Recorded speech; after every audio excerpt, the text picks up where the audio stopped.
Welcome to Faith Rising, a podcast about living with bold faith in the modern age.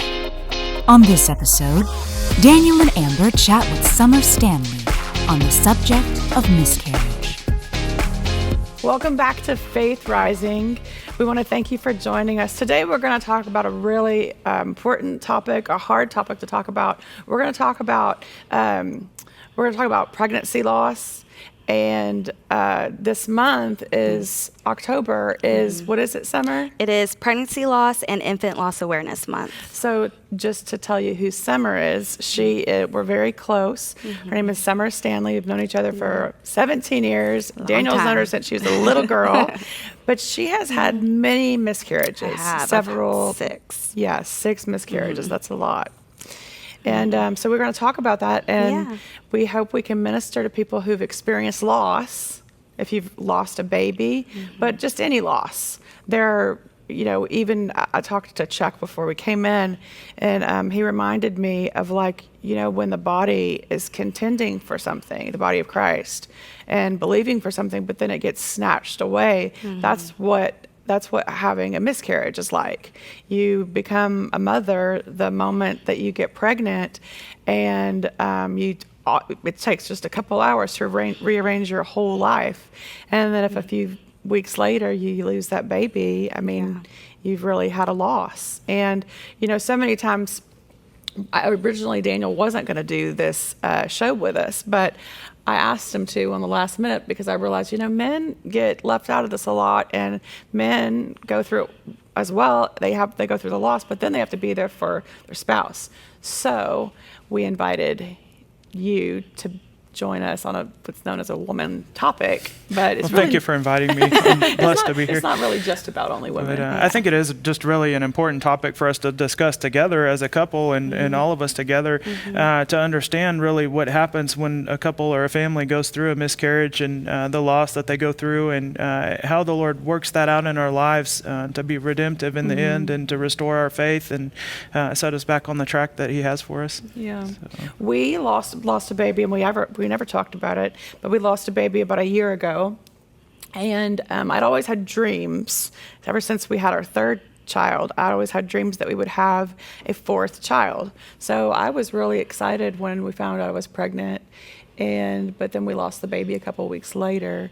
And it was just really shocking how hard that is, because your body goes through all these hormonal changes, but then you go through the loss, and it takes a few months really even for your body to come back into its original alignment. It takes at least 3 months. And it takes longer, however more developed the baby was. It takes longer for your body to readjust.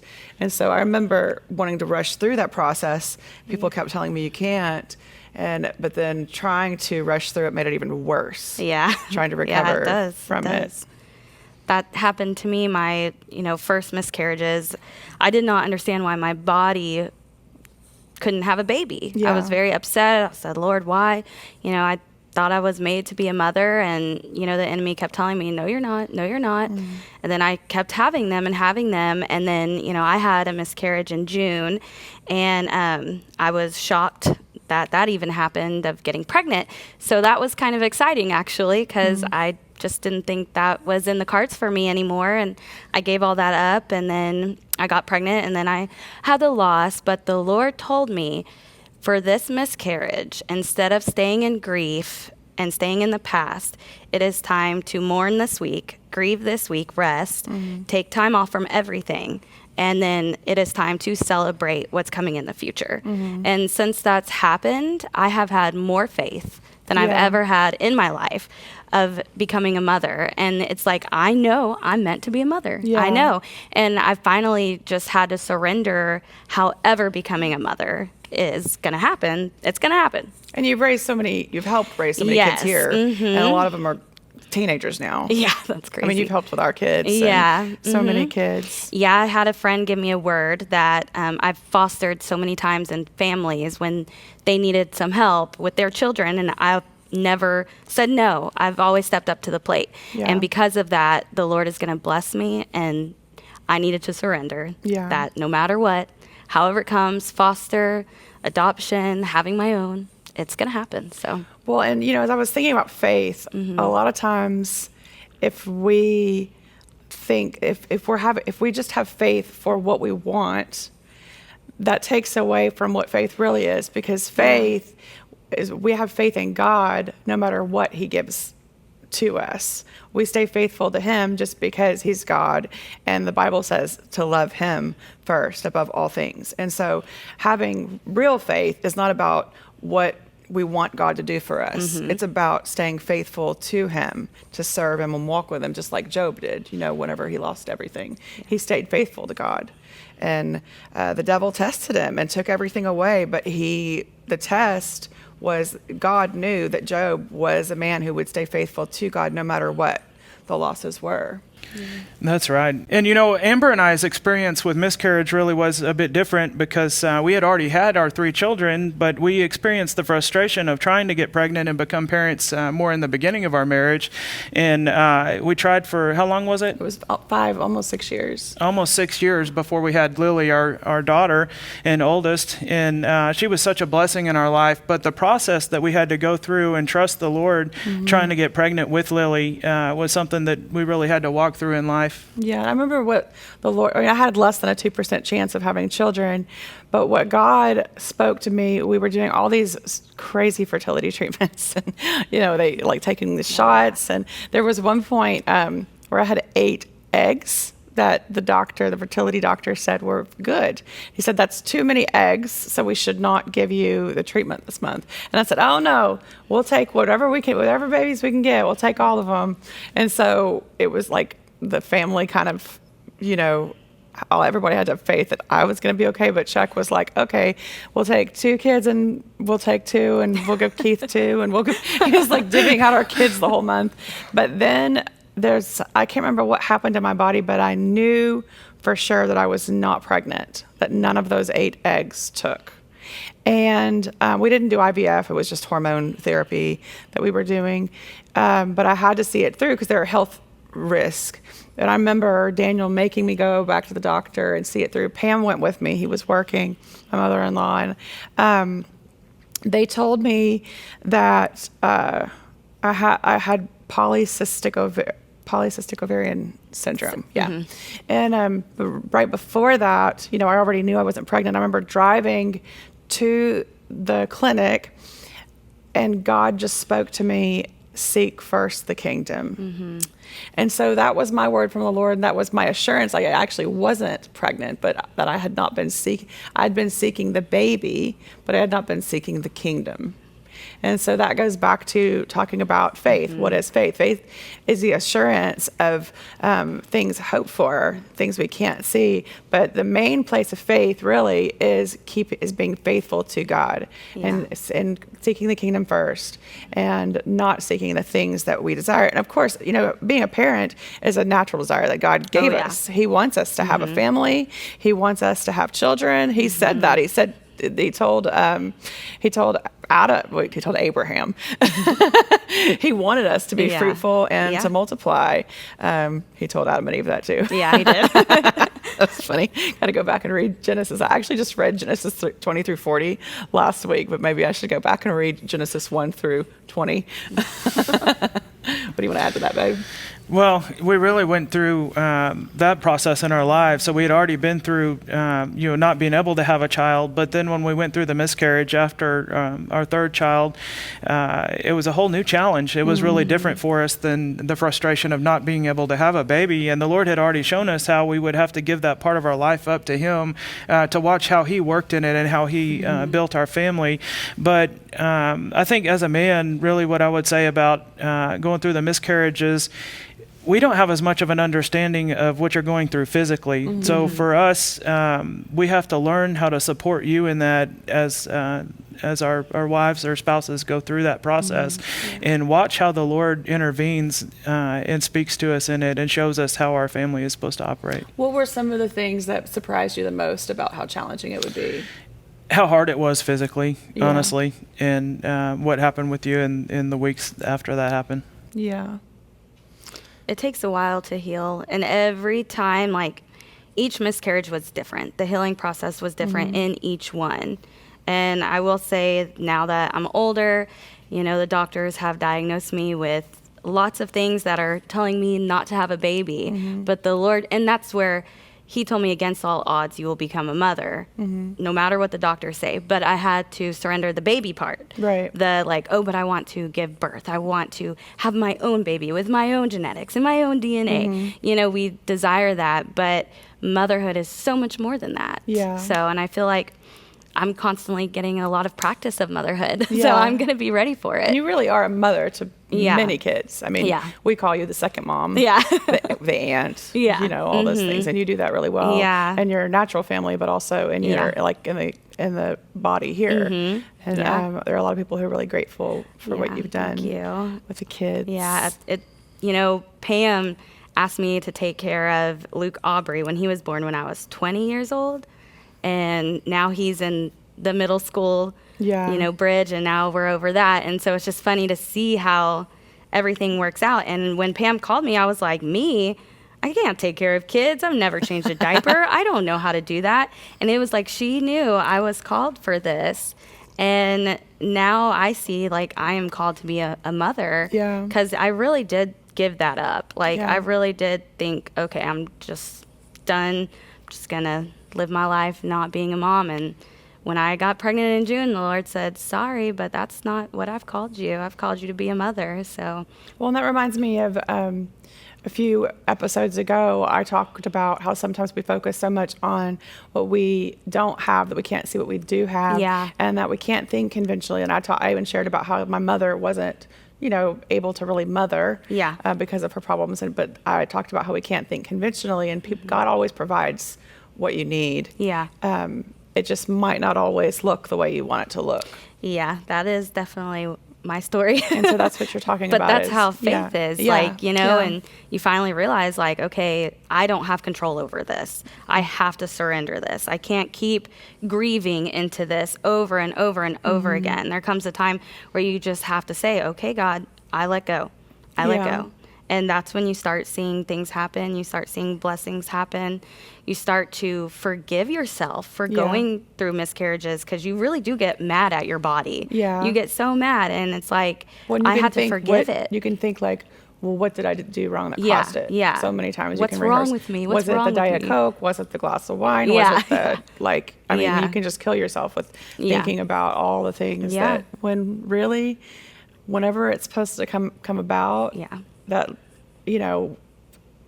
I think that in the 50s and 60s, they had a lot less fear about what goes on with babies. But that, what's that called? The organ that forms around the baby? The placenta. Yeah. That thing is really strong. Yeah. And it really does protect a baby from what it's not supposed to have. Yeah. We definitely have more fears now. Yeah, when it's done. Well, I think that's part of the problem is they're trying to scare, because this population control thing. Now we're going to go into a totally different subject, but I think it's good. I think they tell women you can't have a baby after 35, which is so not true. In Israel, people are having babies for so long into their age, and then if they tell you can't eat fish, you can't drink anything, you have to quit this, it becomes scary. And then it scares a lot of people into even having kids, because they're like, I could just screw it up by doing one little thing, but that's really not true. No, it's not. It's not. God is, birth, a baby forming and being born, even a doctor's told me every single child is a miracle, because the percentage of so many things that can go wrong is really there. But it's God that breathes life. Yeah, that's so good. Yeah. And, he gives it and he takes it away. But sometimes there's just something going on in our body, and we just have to trust him. Yeah. And, when you let go of the bitterness and you forgive yourself, your body, the Lord changes it. He does things in there. Things start to shift. Your mind starts to shift. Everything else starts to shift. I mean, since then, my last miscarriages, I gained 50 pounds and I couldn't lose it no matter what I did. Yeah. And it's as soon as I surrendered and forgave my body, I was able to go back to my weight that was healthy, and I was able to just the healthiest I've ever been. Yeah, you look amazing. So for me, even after the miscarriage in June, I still feel healthy, and I feel just very different. And I think just being surrounded by people who also have faith and family and friends, and here, it's just, you feel like you're not alone. And that's the main part with having miscarriages, is you can just feel so alone. You don't want to tell anybody. You can feel ashamed. You can feel embarrassed. But the fact is we need to talk about it, because it is common. It's like 1 in 4 women experience miscarriage. That's a lot. Well, and we here in this ministry, I mean, we've had so many miscarriages. Yeah. So many. Yeah. I remember before we had Lily, it was just a lot of miscarriages. And we thought, we've got to pray. What is this attack? But we all ended up having kids. Yeah. Most of us. And that's where I stand. I'm like, okay, like a lot of women go through it. Then they get pregnant, right after, or a year after, or they get pregnant and they have a full success miracle story. And that's hasn't happened to me yet. Yeah. And that's where my faith really comes in, because you see it happening and you can't be like jealous. Like you can't work in jealousy. That'll never help anything. No. So like for me, just being excited for these women who do get to experience it and have had miscarriages, but then they are fruitful and they multiply. Yeah. Like I've stood with these women and I've cried with them and gotten so excited when they've gotten pregnant. Like this is recently, like I've had a friend and I'm just like, I'm walking through this pregnancy with you, because I'm declaring that faith over myself. I'm walking in it with you, just as I would walk in it with myself, as a prophetic act. You're actually doing exactly what God required of me. I remember we were in a conference. It was back, Peter Wagner still was having conferences. Yeah. And he was hosting a conference in Seattle. And they asked me to be on a prophetic team. And people walk up in a line and they want a prophetic word. And several people Daniel wasn't with me on that. He was still a police officer at the time. But several people were coming to me and asking me to pray for them to have a baby. Oh, wow. And I couldn't have a baby. I had a less than 2% chance of having a baby. And I thought, I remember hesitating in my mind saying, well, God, that's weird. I can't pray for someone to have a baby if I can't have a baby. Yeah. But the Lord moved on me to do it. And it was just couple after couple were coming up to me and asking me to pray for them to have a baby. I remember when that happened. Yeah. How soon after that did I got pregnant a year later? Yeah, it wasn't long after that. I remember that. Yeah. So. And your dad, though, said that there was their story, too, when they couldn't have kids, was they prayed for so many couples to have kids. That's right. Yeah. I found that a lot in my walk with the Lord, that when you need to be healed of something, you go and you pray for someone else to be healed of what it is the Lord's working on in your life, because that's Him putting His finger on that part of your life. Yeah. And when you release that to Him through ministering to others, just like you were saying, that's when we get healed. That's the Lord begins to work healing in our own bodies through that. It's that obedience. Yeah. Obedience to the Lord, it just naturally heals you. Yeah. It's just so important. So that's it. So how would you say that the Lord begins to restore faith and hope in couples that have gone through a miscarriage? I think Summer has a good answer for that. Yeah, I mean, it's very scary when you go through it, but I also think you have to be aligned with the Lord. You really have to be aligned with the Lord and be in His Word. After my first few miscarriages, I went through the whole entire Bible looking into the scripture about when women couldn't get pregnant, women who desired children so much. So many stories. There's so many stories in there. And I actually had a dream of a mother that passed away of my friend came to my dream and told me my daughter Talia was dancing in heaven. She was a dancer. And her name was Talia. And I didn't even know it was a girl. Yeah. I didn't know the sex of the baby. And so that, to me, gave me faith, too. The Lord sends things to remind you that He's in this with you. You're not alone, here, and you're not alone in the heaven. And, He's always going to show you things. And He really has. And that was even when I was still very upset. And, I was like, okay. And, but even something that's really awesome, my family, they still give me something on Mother's Day. They give me a gift on Mother's Day. I didn't know that. They do. And then I have a little keychain that says, a little part of me is in heaven. And my niece, Emery, she'll look at it and say, I miss your babies. They're dancing in heaven. And, because she probably hears, us talk, because kids are like sponges. Yeah. But she's not sad. Yeah. She knows that, they're in heaven. She knows, my Father's in heaven, but she's not sad. It's like, I'm telling you, kids have more hope and faith than anything. They really do. They just like, they don't doubt. They have no doubts. It's like their faith, that happened, but that doesn't mean you're not a mom. Yeah. You know, and so for me, that's something that keeps my faith going, is having my family always, you know, backing me up and just being surrounded by people. You know, my husband supports. He was very supportive and very loving, and, you know, that was a different thing for him too. Yeah. And he was just so strong, and we just stayed in the Word. It's like, stay in the Word, your faith will grow. And ever since then, you know, the Lord has told me to start dancing again. Yeah. And I'm doing that. It's like He's telling me these things that are going to heal me and get me where I need to be. What you're doing is you're asking God what you're supposed to do in that each season. Yes. And that's really important too, is not missing the season that God has for you. Yeah. And I definitely feel like I missed seasons of my life while we were waiting to have a baby. Yeah. And there were so many things we could have done. There's so many places we could have gone. Those 5 years that we didn't have kids, you know, if I had seen it that way, but I didn't see it that way. Yeah. So a big part of that is being focused on what the Lord has you focused on in seasons, and being able to discern that and really hear His voice for what you're supposed to put your efforts towards and focus on. And we hit points where we go through hard things, you know, like a miscarriage or different things, but it doesn't mean the Lord doesn't want to use that, you know, in our lives. And one of the scriptures that the Lord showed me first was in Psalms 34:18. It says, "The Lord is near to the brokenhearted and saves the crushed in spirit. Many are the afflictions of the righteous, but the Lord delivers them out of him." So, you know, even though we walk in righteousness and we're following the Lord, it doesn't mean we won't ever go through something hard, you know, and have to seek the Lord for the restoration that we need in that.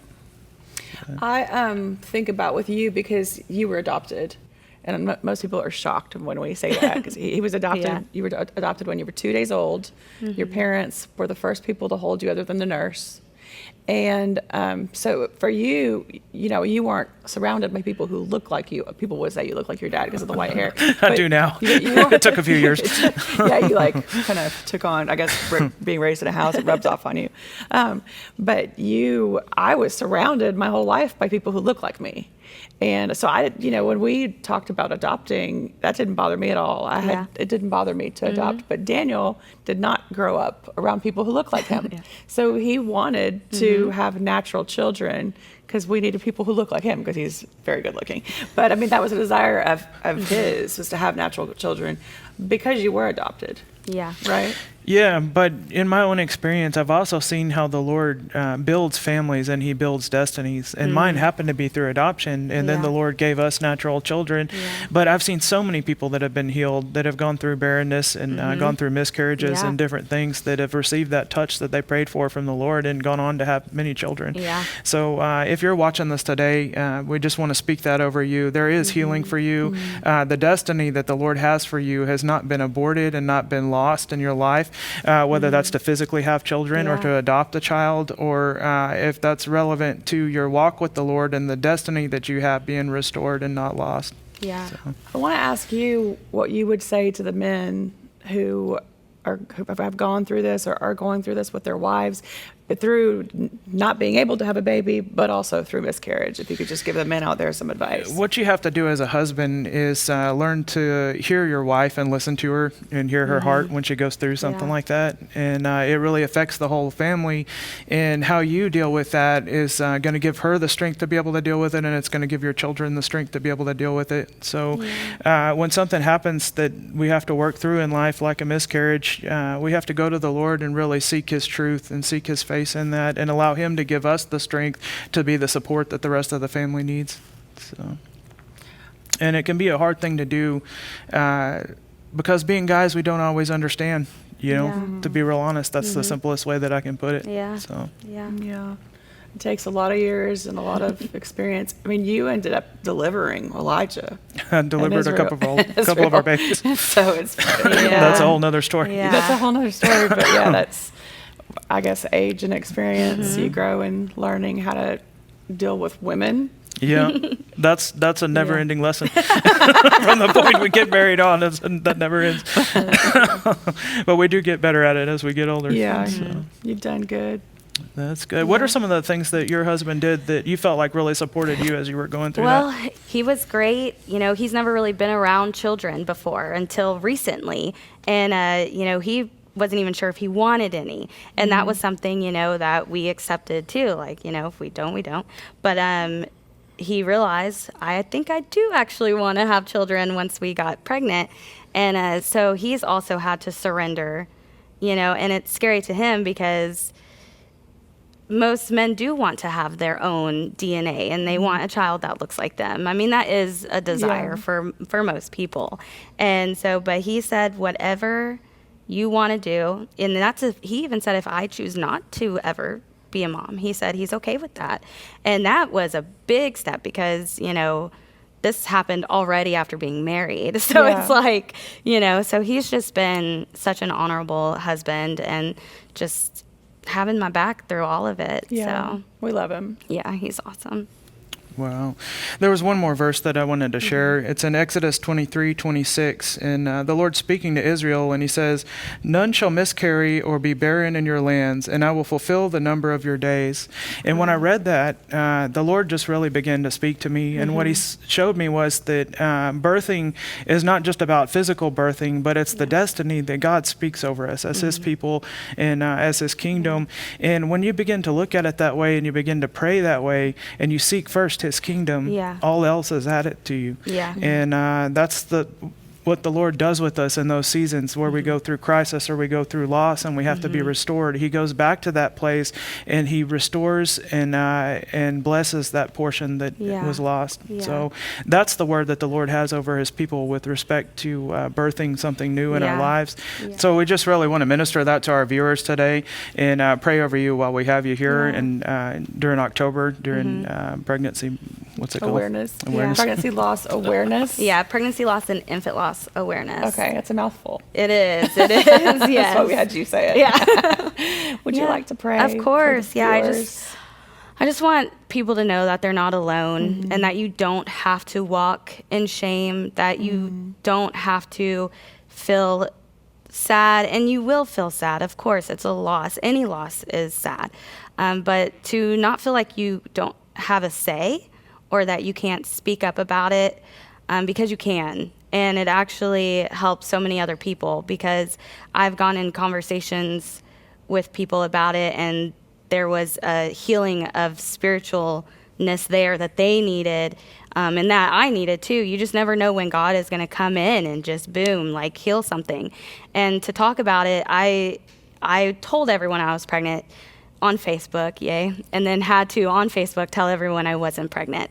And that's when I realized so many people go through this and so many people don't talk about it. It's just one of those things, they don't want to talk about it. But it is something that is talked about a lot in the Bible, about getting pregnant and all that. So I just want to pray right now for all of you guys who are struggling with this, either getting pregnant or pregnancy loss or infant loss or just any loss of a child, any loss that you've had in your life, that you will be restored, that each season you can hear the Lord tell you what you need to do to move forward from that loss and how you can possibly help other people too. And so I just declare that over your lives. I declare no matter what is being birthed in your life, that it will not be stolen and that the enemy cannot take anything from you, but that you stand with the Lord, you align yourself with the Lord, you obey him, do what he's asked you to do, no matter how hard it is, and you just do it and, follow what he says, follow the healing that he has for you. And I just declare that over all the people who are going through loss right now.